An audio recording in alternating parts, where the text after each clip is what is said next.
elect. So I'm Jenny Norfleet, as you just heard, and my family has been in a little village in Rockland County called Haverstraw. Anybody know where Haverstraw is? A little village down the road a piece. 120 years we've been there strong. And we're proud to represent Haverstraw in Rockland County. I want to, before I really get started with my story, I want to recognize the people that are the wind beneath my wings. I always have mixed feelings when I have to speak because first I'm nervous, but I'll kick in a minute. Y'all see it. So that's the first thing, I'm nervous. But the second thing is, it never feels right to me that people give me so many accolades and praise, and I'm thinking, I wasn't sold, I wasn't beaten, I wasn't raped, I wasn't humiliated, I wasn't separated from my people, none of these things happened, but it happened to my people. Yes. So I don't applaud me, I applaud them.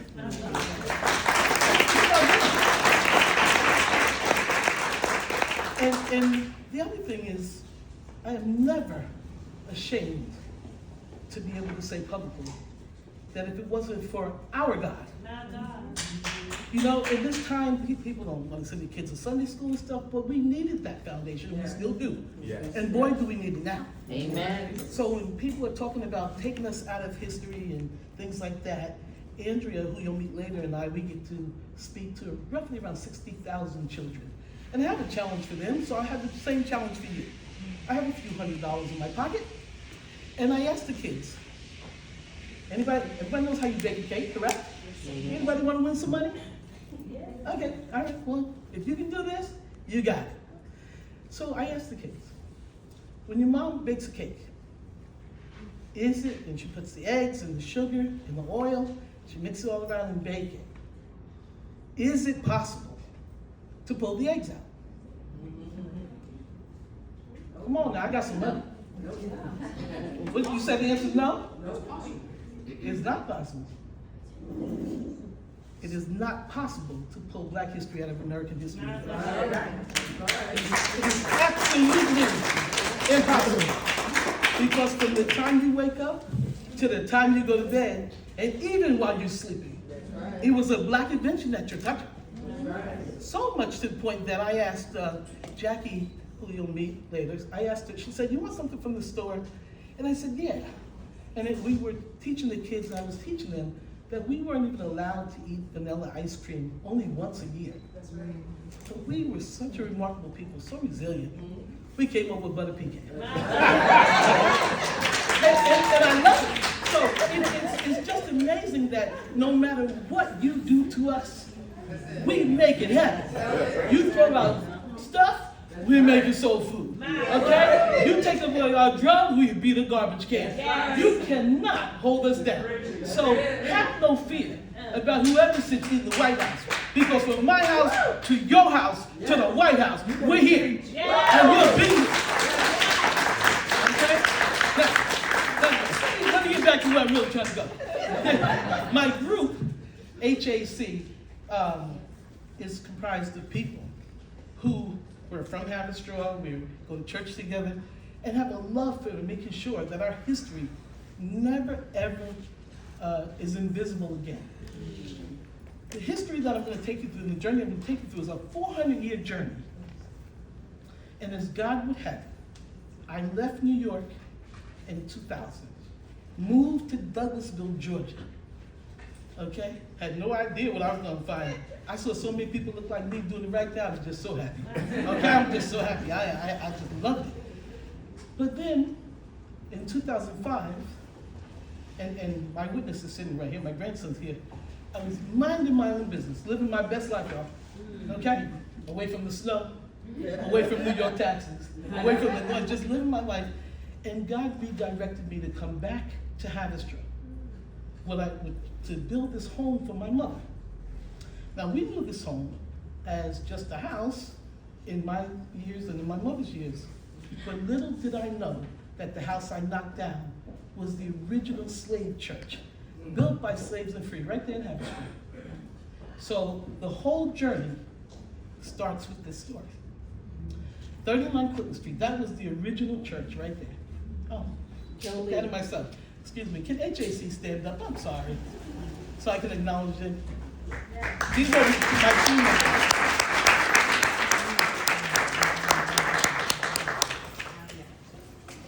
And before I go any further on this story, I have to take you through a Bible lesson.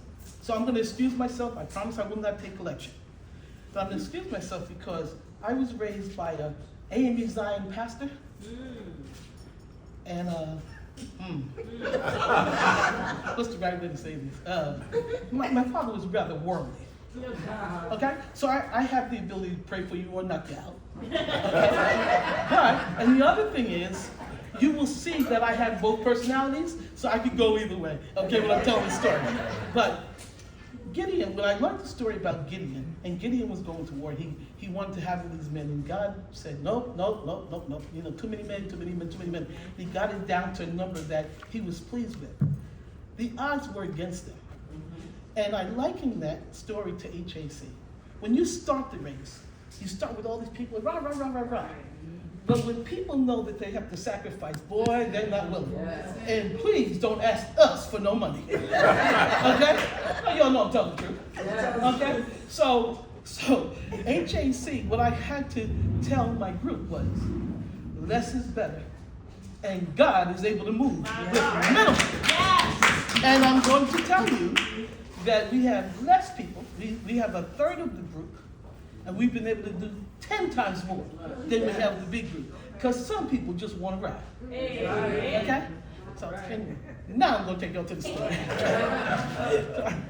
So HAC was founded upon the principles of this mission statement. I can't see it from here. The mission of Haverstraw African American Connection is to research, recover, preserve, and teach the rich culture and contributions of African Americans with the emphasis on the African American people of Haverstraw, New York. And please read the vision statement. Of course, Auntie. Through public outreach and dialogue, exhibits, and other community initiatives, we promote, acknowledge, acceptance, and appreciation of our past and honor it, engage the present and improve it, create our future and accomplish it. Okay, now I'm going to tell you something. I wrote the vision and the mission and did all the accomplishments that we make. I did it without a degree or expertise. People are so caught up in titles. But when you have an anointing on you, let me tell you something. You don't need the education. You don't knock that out, discourage the kids. Don't say Miss Jenny said we don't need it, we ain't going to school. Okay, don't do that. But what I am saying is when God orders your steps, okay, when he gives you a vision, he then makes the provision for you. So I just want y'all to watch this journey because you're ready to get amazed. Okay. Oh, I'm sorry. That's the preacher's side. Okay. Next slide. So this is the journey begins. I have this slide. We use this at the schools also in our center because people never understand how wide the diaspora was. And so in Haverstraw, much like Peekskill, we have our demographics are very similar.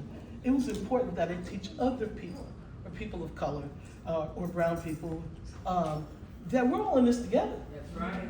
Okay? Yeah. We're all in it together. And really, we all started out together. That's right. They got off a train or a cruise ship, stopped right before us. Okay? That's what they like to have us believe. I love it. Okay? So this is the diaspora. You can go ahead, Tom. I'm going to go through things. When I knocked this old house down, the most amazing thing happened when I went to talk to the village trustees and people. My mayor is absolutely loving and very close to me, as well as Jay. They support everything. But other people in the state said, what are you talking about slavery in Haverstraw? I said, well, I certainly didn't know it. My mama didn't know it because it's not taught. Slavery up north. We talk about South Carolina, Alabama, Mississippi. How about Peekskill and Haverstraw? Bet you didn't learn that in high school. That's right. It's a shame. But you know, my mama taught me something, and it is true to today. She told us, her 9 children, your first teacher is me. Okay? Then the teacher will reinforce what we teach you. Because you cannot entrust your child's education to that teacher. That's right. Because I have some living witnesses in here. We go in and our kids now are teaching the teachers. Okay? No, this was happening. So, 238 slaves in Haverstraw. I'm not understanding. That's a lot. That is a lot. Yes, ma'am. Especially for 400 years, never to mention them. Not even say, thank you for making a break. But anyway, go ahead. The brickyards in Haverstraw, and Haverstraw still is the brick-making capital of the world. 60% of Haverstraw was African American back then. 60%. So what you see now is not what it was. And I like to show this clip because I always remind people, people ask, because they're new into the area, do not disrespect us as if we didn't carry the torch for you. Right. As a matter of fact, we were your welcoming committee. Okay? That goes for most people. Yeah. If you came to Ellis Island, we was your welcoming committee. That's right. Okay? In any which way you come to America, guess who was the foundational people that said come and welcome? Yes, ma'am. Okay? So I love to show people because they say, well, it's not that now. Well, it's not that now, but it was. So you never forget the bridge that brings you over. That's it. When doing the construction for the house, and again, I'm going to stress, I never had any experience of building a house. But I do know Bible stories. So I figured if God can teach Noah how to build the ark, how hard can this be? Okay. So I did it. No, I did it. So we dug this hole, and one of my guys, I had this crazy idea that I wanted to put all the people that I went to school with, I wanted them to help me. And one of the guys that was helping me, he has some tendencies to want to indulge in some things. And so it was him and I outside, and I looked away and he was gone. And he actually fell into this hole while they were excavating, and he was being backfilled with concrete. He's still alive. He's like a cat. He's used up 8 of his 9 lives, but he's still here. But the reason why I'm telling you is because I was standing there, and had I not known that still voice of God, he would have been backfilled, concreted, and people would have just said he just disappeared. But little did I know that when we sent the bucket loaded down, the hand of the bucket loaded down, that amongst the dirt and him was a brick. Now, I never liked school. Definitely didn't like history because it did not reflect me. Okay? But who would believe that God could use me to tell this story? That brick meant absolutely nothing to me. Okay? In Haverstraw, we used to get mad at your parents, you throw bricks in the Hudson River. Now, I'm swimming in the Hudson River to get the bricks back. Okay? So, this brick with the cross, I got it, meant nothing. I threw it in the ShopRite bag and put it up the clouds. And we kept building. The next thing we found was this map. And it was a business directory, actually. And on the business directory, the place I had just left down, it said African Church. Now, y'all know we don't build a church for one people. So that told me there was several Africans there, yes? Yes. Okay. Yes. So here comes this African church, and I'm saying, why don't we know this stuff? This should be, you can teach me about all across the world, but please teach me about me. Right. You understand? This is not, and never know. It was the African Methodist Episcopal Church, an A&E Zion church built in 1846. The third church, to my knowledge, in the country. Okay, it is the oldest church up in this area. 1846, built by slaves and free. Can you imagine? So that brick that I found was the cornerstone etched out by our ancestors as they toiled because they couldn't afford a foundation stone and put it in this church. And as God would have it, with all the construction and all the demolition, can you believe that brick survived? Because the brick speaks. Come on, Sean, help me out, I guess. Okay. This is, I got it. This is the old St. Thomas that I knocked down, which should have been preserved. Because it should have been a historic marker. Okay? And the new one, or it moved in 1906 to that little building. It's still there, still functioning, and still our church home.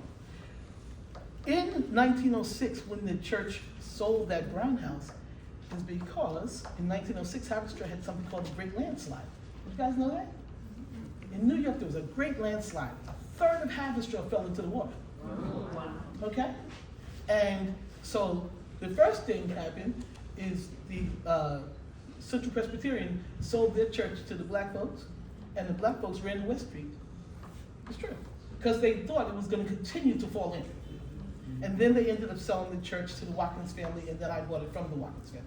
So that's how old that house was, but it was just a house. St. Thomas still exists today, and I'm proud to say that my mother, not only was she a pastor there, but here's where Peekskill comes in line with me. Reverend Jeanette Phillips and her husband were pastors there. Wow. Okay? So you can't ever just talk about Peekskill, or you can't ever just talk about Haverstraw, because down the road and up the road a piece, we're all connected. Okay? And how did I find out that Reverend Phillips was a pastor in Peekskill? Wilfredo called me. I met Wilfredo, and we started talking about the arts and things, and he says, I want you to meet Reverend Phillips. We tried for over a year to meet Reverend Phillips. It did not happen. She was busy, I was busy. So finally she says, I could come up here and meet her, and I actually came in here, and they told me to go to the back. I went to the back, and this woman comes by me, and she says, oh, you here for the meeting? And I said, yes. And she said, well, take a seat, darling. I'm going to go to the ladies' room, and I'll be back. And then she introduced herself, and I said, boy, you must be something. We got a building named after you. Now, if you know Reverend Phillips, in her sassy way, she said, that's what they tell me. So, I mean, that's what she said. So we went on, and we came around for the meeting. I think there was a senator there. There was a few people there. And Reverend Phillips said these words. She said, before we start this meeting, she said, I just want to ask you something. And I said, yes. She said, who do you belong to, Thelma or Stell? Ooh. Now, if you're going to call my mom Stell, okay, then that means you're her friend. And she said, your mother, she said, we were pastors at St. Thomas, and my mother was associate pastor there under them. And when they came back up to Peekskill, I think they went to Mount Kisco first. And Reverend Phillips, her husband, had gotten sick. My mother came to Peekskill every Sunday to preach. Wow. Okay? And they continued to be friends. And Reverend Phillips, we never had the meeting because she said, you belong to Stella? She said, give her whatever she wants, whatever she's asking. And this is so, I'm getting emotional now because it's funny how God orders your steps. So I got out that door, and I went down by the water, and I cried like a baby because Reverend Phillips said to me, I've been waiting for you. And I said, waiting for me for what? And she said, you have it in you to carry this torch. And she's not the only person who has told me this, because they gave so much of themselves to see us just act like it was a natural gift, freedom. Like we don't owe a debt. We owe a debt to these people. They gave their lives. So when I realized that I was standing before greatness and she knew my mother, I went down to the river and I sat there and I cried. I couldn't even drive anymore because I know that it was going to come a time when I had to be more in with Peekskill, and Peekskill is going to be more with Haverstraw because we share a lot of things. Yeah. We share the river, we share the stories. Yeah. So that's how I met Reverend Phillips.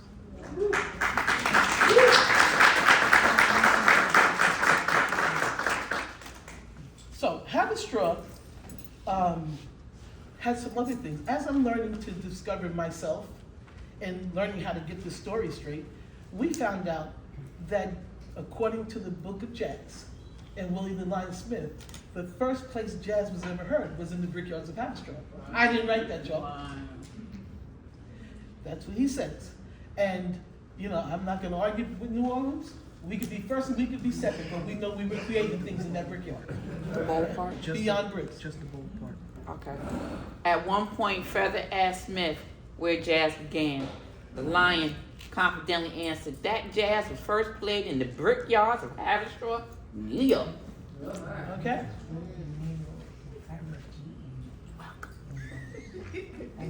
Go past that. Like my mother. Now, even beyond that, we do a lot with the arts, and the arts are amazing. My grandfather died, unfortunately, my mother was 8 years old, and my grandmother had a nervous breakdown and could not recall any of her past. So my mother knew nothing about her father, and they asked me to be a keynote speaker at our family reunion, and I just happened to Google a name. I Googled my grandfather's name, only to find out that he was a folk artist. And that he was part of the folk arts, and his art actually travels the world with Grandma Moses and Horace Wren and a few of the other famous artists.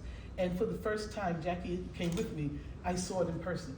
None of his kids, or my mother's only his kid, none of his kid or his grandkids had never seen it. And when people saw it and found out I was his granddaughter, they were amazed. But this is all coming out of Haverstraw, a little village right down the road that people don't even really know of. A lot of great things come out of it. There was a book, they gave me a copy of the book when I first found out, and it's called They Taught Themselves. And in the book has my grandfather's story and a picture of my grandfather and grandmother. So I got to learn more about who he is and more about who I am, and more of how much of a debt that I owe for the sacrifices that they made. This is another famous artist, George White. He's locally known, but his art is outstanding.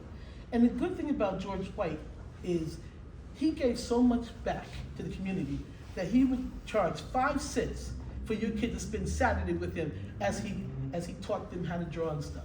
5 cents. And that was just to cover their chocolate milk. It wasn't even for anything for him. You know, we got to get back to those days when we gave of ourselves to make sure that this next generation is taken care of. You know, we've become, it's true, we've become a very selfish, self-indulging generation. Most of us grew up in harder times, and then we kind of forgot to reach back and help somebody else. My mama had a philosophy. She said, if you don't know how to raise your child, send them over to my house. You know, and she would do accordingly. After we found all this information about Haverstraw, I went to the mayor and I said, you know, I kind of want to do something with the park across the street. It had some prostitution, some drugs going, and Mike said, Mike Cohut is our mayor, he said, I can get you the playground equipment, but I can't give you the labor. You know, can you help? I said, yeah. So this is not a plug for Home Depot, this is the truth.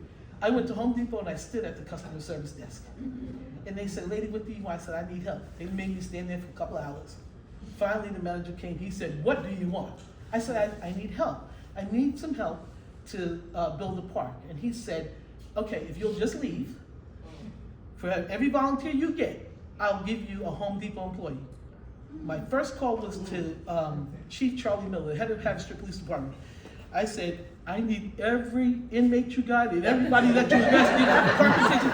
I need these people. He said, Jenny, what are you doing? I said, I need every police officer. I called everybody. I called the churches. And the best group I went down to a place in Haverstraw we call the Hole. And it was the people that were on drugs and strung out. And I said, don't you want to do something positive for a change? And they said, nah, Mom, what you want? I said, help me build the park. And at least you can always come by with your kids and say, Daddy helped. By the end of the day, I had 150 volunteers. You know what the pastor said? Y'all don't know when to shout. Hold on. Remember now, I went to Home Depot. I went to Home Depot. I said, I got 150 volunteers. Home Depot gave me 150 employees from the tri-state area. Okay? And 300 people. And we built that park in 10 hours. So that's how you take your neighborhood back. Okay? It ain't about what somebody's doing to you, it's what are you willing to do. Okay? Because everybody cries, oh, they don't help us. Who are they? I'm waiting to see them so I can tell them I need something too. But while I'm waiting, I'm going to keep going. Okay? And this is the park that we built. Okay? And not I have to humor y'all a little bit. Not only does this park not get any graffiti, well, this is one part of the park. You'll see the other pictures, but this part doesn't get graffiti or anything. And the kids' park, see if you can go forward, Tom. The kids' park that we built has rules. So let's see how old y'all really are. What happens when the street lights come on? You go home. Oh yeah, y'all in the house. That's what happens. I don't have to go outside and say anything. Okay? Now, when you're a kid, and you know you can't cuss around grown people, right? The kids tell on themselves. The kids would tell me, we're not coming back for a week. We're suspending ourselves because we cussed. I said, really? And don't let anybody come there try to even drink or sell drugs. They come right to get us because they protect this park. We're now into our second generation coming through that park. Actually, it'll be third coming through. And it's loved because people know that we have a community. And you can send your kids to that park and they tell the kids, anything happen, go to Miss Jenny's house. Anything happen, get to Miss Jackie. So we've created a safe space for kids. But while they're there, they're learning how to trust us as an adult. And they're hearing their story because they're amazed at what happens on Clifford Street because we're always bringing people together. This is the African American Memorial Park. I kept the piece because I said to Mike, after all is said and done, I knocked the church down. What can we do? And he said, what do you want to do? And I said, I got ideas. And just like Jason, when I call, he knows how much it's going to cost. My mayor says, oh boy, she's at it again. I said, I really want to do a tribute to African Americans. So in that park, you can see, you go through a 400-year journey of African American life. And it's beautiful. We have been able to create such a beautiful space. And the most amazing thing is that when you step in there, you feel the presence of God. You feel it because it's all been directed by Him. And I have enough witnesses in this house right here. If I was saying something wrong, they would be able to tell you. But people come and they weep there. And they look at the natural beauty. And, you can't help but to look at the Hudson. It's so beautiful. And then reflect on how we got here. And yet, we rise, as Maya Angelou says. Yet, we still rise.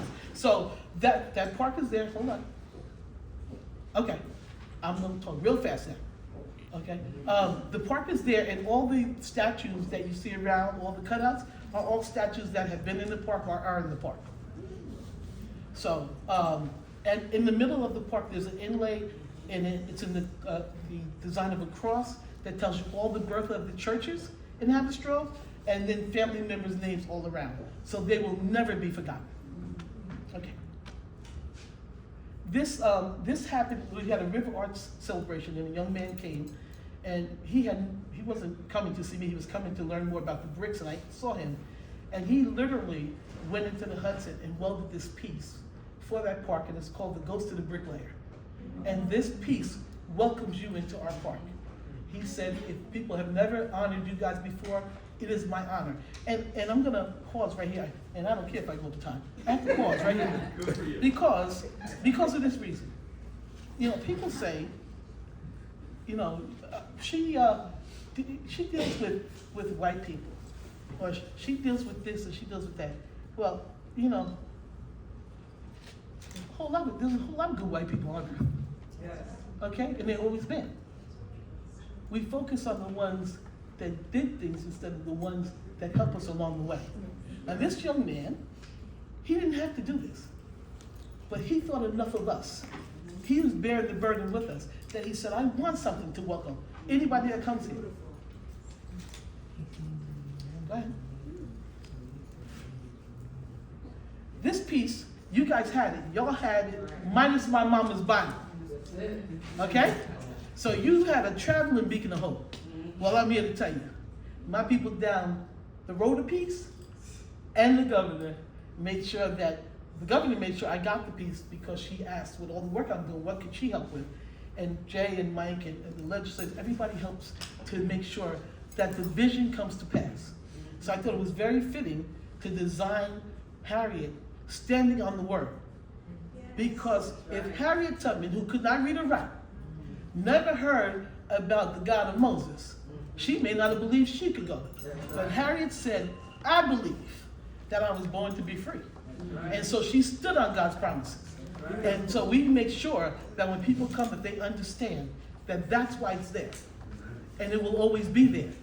and it just happens to be my mother's Bible, so I figured, since she was my Harriet, I wanted to make sure that she was honored also, because without her, there is no Jenny Norfleet. There is no story. This one is Solomon Northup, and it's cut off, but it was over there. Talking about history, the gentleman that made the Harriet Tubman statue, Wesley Wolford, called me up and said, we're going to do a statue of Solomon. Can you come? And I said, sure. And he said, can you bring your daughter? And I said, sure. And I brought my great-granddaughter. And our handprints are literally in the statue. Okay? And it traveled. We had it in Haverstraw, and it has our clay imprints, and it's now in Louisiana where he was set free. But New York will always be a part of the history because our handprints are in there. Okay, you can wrap me up. This is the last piece I want to show. Well, this ain't the last piece, but this is another piece, another vision come to pass. This is a mural that sits outside of our park. And again, we always want people to remember that it is our God and our faith that brings us through. So this guardian angel tells the story of Haverstraw, the broken chains, the melting of the African into America, the arts, it's music, it's the jazz, the art, the waterfront, the train that used to take people from Haverstraw to Harlem, that we're hoping we're going to get back, Jay. But they used to call Haverstraw Little Harlem because all kinds of people from the city, Dizzy Gillespie, Count Basie, all of them would come to Haverstraw because Haverstraw had wealth because of those brickyards. And as a matter of fact, when you go to the National Museum in Washington, Billie Holiday's track says Tompkins Cove, New York. That's part of Haverstraw. Okay? So Haverstraw, that little town, okay, has big things that have happened in it and through it, and big is coming. Okay? Now, people ask me, what is my greatest pleasure? Is it the 120 awards you got? Nope. Is it that people know you? No. Is it because you travel internationally? Nope. My biggest and best thing that ever happened, if it was 8 years before, I would have said it was him, because that's my grandson. But he's done. This is my great-granddaughter. Okay?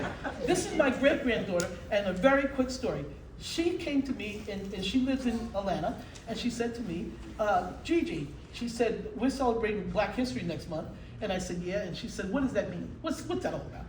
And I said, well, it's like having a birthday for 28 days. And she said, oh, yeah? And I said, yeah. And I said, they celebrate us being Black. So she said, oh. She said, so tell me more. So I started telling her more. And so by the end of the day, she said, I am Black History. All right. So she wore this to school. But here's the thing. This is why I'm saying this is the most important part. This is my great-granddaughter. For 28 days, for 20 days of school through February, she brought the teacher the information to teach on different characters, different inventions, and different everything. And she told the teacher, you don't have it? Don't worry, my teacher got it all. Okay? And every day, Monday through Friday, she took books in and the teacher would read. And and this year, she wasn't even old enough to qualify for this Black History debate team because she wasn't old enough. They drafted her because she knows her history. It is so important that we make sure that our children know not just who they are, but from whence they come. Okay? So I'm going to pass this on to Andrea, who's going to really wrap up what we do in the schools. But please, let us remember that Black History is not, as everyone said, not just for February. As a matter of fact, that upsets me that they even limit me to February because I have to share with Valentine's Day, Groundhog's Day, President's Day. I mean, now, come on. But we want to make sure that our kids and our legacy continues. The next person that's coming to the mic is Andrea Winograd. I took some of your time. I think I took some of your time. She is the director of the Holocaust Museum and Center for Tolerance that is located at the RCC, Rockland Community College grounds.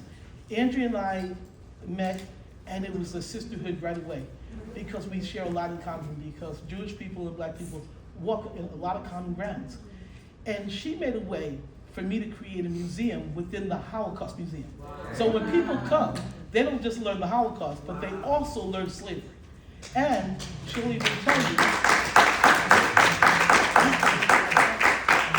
we have impacted so many people that last year, Andrea and I were able to go to Poland together for the commemoration of the 80th anniversary of Auschwitz. And so to walk there alongside of her, she walks by, oh yeah, and Tara was there. She walks with me and I walk with her. So she's gonna give me a break and I'm gonna do that.